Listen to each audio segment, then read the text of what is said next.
Bonjour à tous, j'espère que vous allez bien, je suis très contente de vous retrouver et aujourd'hui vous pouvez constater que je suis en tenue de travail parce que juste après avoir filmé cette vidéo de présentation, j'irai dans mon bureau pour continuer à appliquer la seconde couche de peinture. Pour ceux qui me suivent sur Instagram, vous le savez déjà, hein, vous avez pu le découvrir en story, la couleur que j'ai choisie et d'ailleurs je compte sur vous pour la mettre juste ici. Je veux voir qui est connecté et qui a déjà cette information. Tout de suite, passons au vif du sujet puisqu'aujourd'hui je vous propose une vidéo IKEA Hack, donc c'est la seconde de la série bureau. Et du coup, je vais prendre un meuble chevet, tout ce qu'il y a de plus basique chez IKEA. C'est un meuble que j'ai chiné il y a quelques années et je vais lui donner plus de charme, plus d'âme parce que c'est un meuble dont j'ai besoin et je n'ai pas envie de m'en séparer puisque je pose mon imprimante dessus. Et tout de suite, j'arrête de parler et je vous laisse avec ce tuto en vidéo. Évidemment, restez bien jusqu'à la fin parce que je vais partager quelques astuces et j'aurai quelques informations encore à vous donner à la fin de cette vidéo.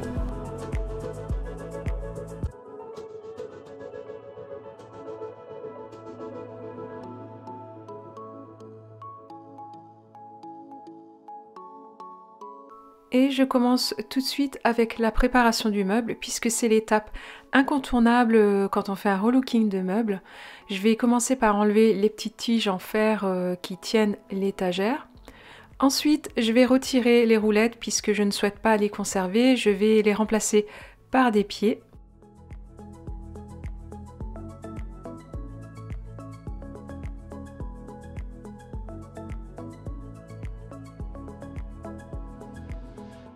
Je retire l'étiquette et voici mon meuble mis à nu. Je vais pouvoir passer à la mise en peinture.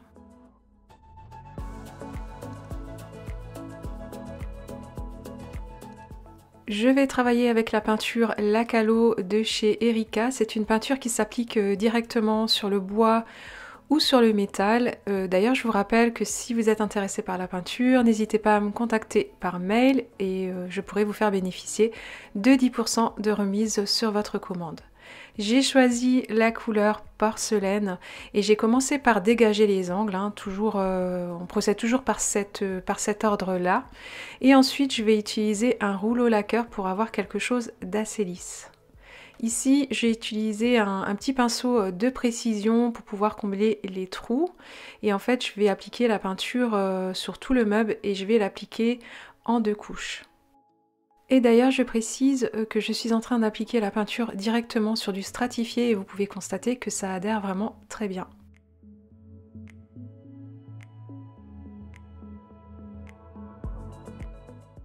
Une fois terminé, je laisse sécher pendant 4 heures et j'applique la seconde couche.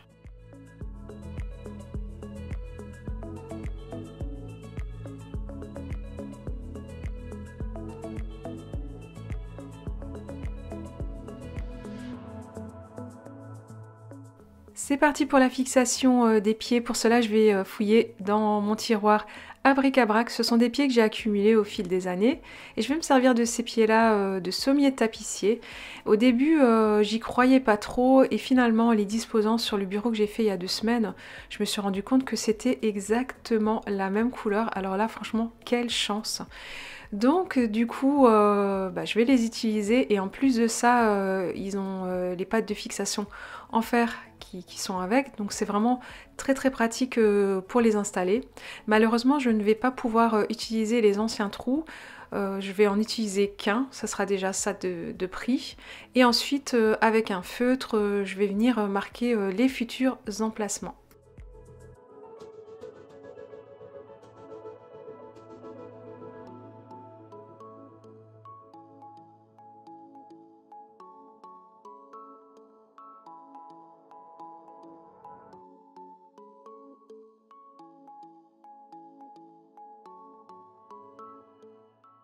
Je vais maintenant choisir mes vis, ce sera des vis à bois et je fais en sorte que la vis ne dépasse pas. Il faut vraiment vérifier ce petit détail là qui peut vraiment causer des dégâts si on prend des trop longues vis.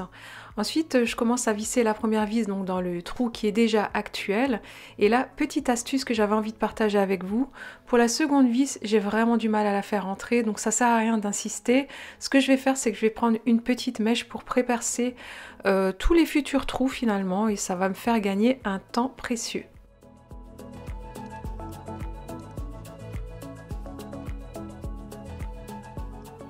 N'oubliez pas de mettre votre petit cœur en commentaire, je compte sur vous.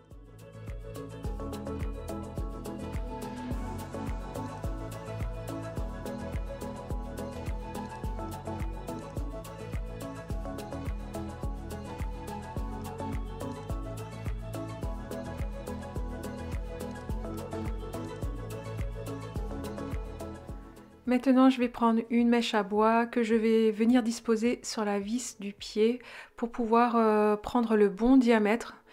Donc une fois que c'est terminé, je vais venir aussi voir si ça rentre bien dans le trou de la patte de fixation. Et ensuite, petite astuce, pour éviter de transpercer votre meuble, ce qui serait vraiment un gros problème, il faut mettre un morceau de scotch, ce sera votre repère. Grâce à ce repère-là, vous savez jusqu'où vous pouvez percer. Et c'est parti pour le perçage. Allez-y toujours progressivement, quitte à faire plusieurs petits à-coups et essayer, mais jamais faire ça rapidement parce que souvent on peut faire vraiment de gros dégâts. Et je n'ai plus qu'à visser mon pied et ensuite je vais faire ça pour l'ensemble des pieds.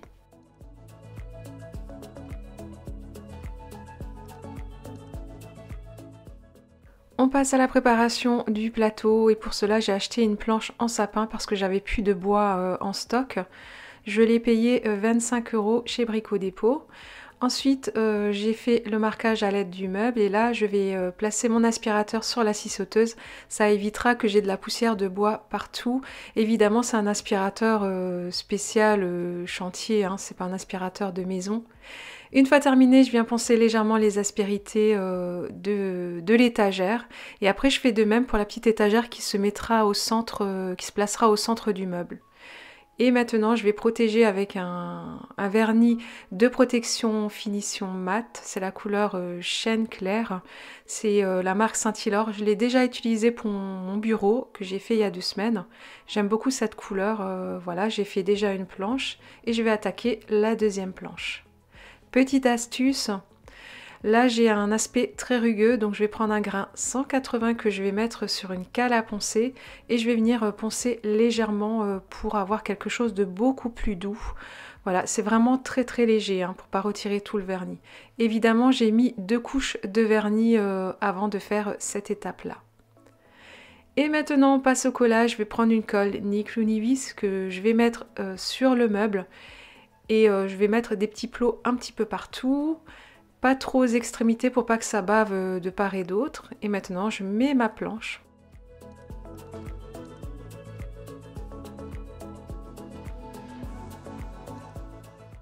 Et je vais mesurer de part et d'autre pour voir, pour être sûre qu'elle soit bien droite. Je me sers de mes serre-joints. Ça, c'est vraiment le petit accessoire à avoir dans son atelier. Et ensuite, je vais laisser prendre pendant 24 heures.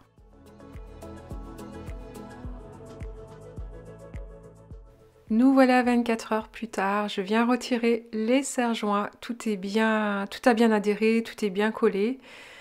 Le meuble est pratiquement terminé, je vais encore placer la petite étagère au centre et le tour est joué. Je vous laisse découvrir le résultat de la petite ambiance en images.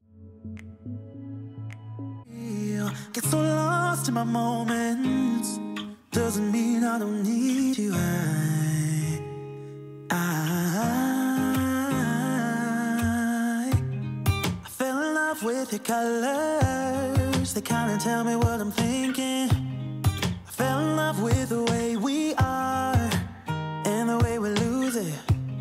There's something different about us and the reason why we stay. We fly around like paper planes, they never know where we will Cette vidéo touche à sa fin et j'espère qu'elle vous a plu. Et si c'est le cas, n'hésitez pas à me mettre un pouce en l'air et à me dire en commentaire ce que vous avez pensé de ma rénovation. Je vous invite aussi à me rejoindre sur Instagram parce que, comme je vous le disais tout à l'heure en début de vidéo, c'est vraiment le réseau social où je vais partager quotidiennement en story, donner des informations un petit peu au jour le jour. Voilà, j'essaie vraiment d'être très connectée et d'ailleurs je compte aussi sur vous pour m'envoyer toutes vos créations et vous pouvez aussi par ce biais-là me poser vos questions. Si vous n'êtes pas abonné à la chaîne et que vous aimez mon contenu, je vous invite vraiment à le faire parce que c'est vraiment très important pour un youtubeur, c'est un gros coup de pouce. Évidemment c'est gratuit, ça ne coûte vraiment rien du tout et c'est une belle reconnaissance pour un youtubeur en général d'être abonné pour soutenir tout son travail. Et d'ailleurs je vous invite à mettre votre petit cœur si vous êtes abonné et si vous aimez mon contenu. Je précise encore une fois que je propose tout au long de la semaine des mini formats vidéo sur YouTube, ça s'appelle des shorts. C'est pour ça que des fois vous voyez défiler comme ça des vidéos d'1 minute, je crois que c'est vraiment maximum 1 minute. C'est des petites informations, c'est des vidéos que je peux pas forcément faire en grand format parce que voilà, c'est des petites informations que j'ai envie de partager avec vous et je le fais aussi sur Instagram et sur TikTok. Mais là du coup je me dis au moins je suis un petit peu plus proche de vous sur YouTube et moi personnellement j'aime bien apporter un petit peu cette touche. Donc voilà, ça reste vraiment un bonus que je vous offre. En tous les cas, moi je vous donne rendez-vous la semaine prochaine, lundi à 18 h pour une nouvelle vidéo sur mon bureau. Et cette fois-ci, si tout va bien, ce sera vraiment le bureau qui sera terminé, c'est-à-dire les peintures. Et encore une mini surprise, enfin une mini surprise, c'est quand même un chantier un petit peu important que j'ai jamais fait, mais que je vais faire. Et d'ailleurs, à votre avis, qu'est-ce que ça peut être? Ça se passe dans mon bureau, c'est pas les murs, pas les meubles. Qu'est-ce que ça peut être d'autre? J'aimerais bien que vous me mettiez en commentaire un petit peu vos idées. Je n'ai plus qu'à vous souhaiter une très belle semaine. Prenez bien soin de vous. Et là, tout de suite, je vous laisse avec une vidéo IKEA Hack que j'ai tournée il y a 2 semaines. Si vous ne l'avez pas vue, voilà, elle est quelque part par ici. N'hésitez pas à aller la checker. Je vous envoie tout plein de bisous et je vous dis vraiment à très vite.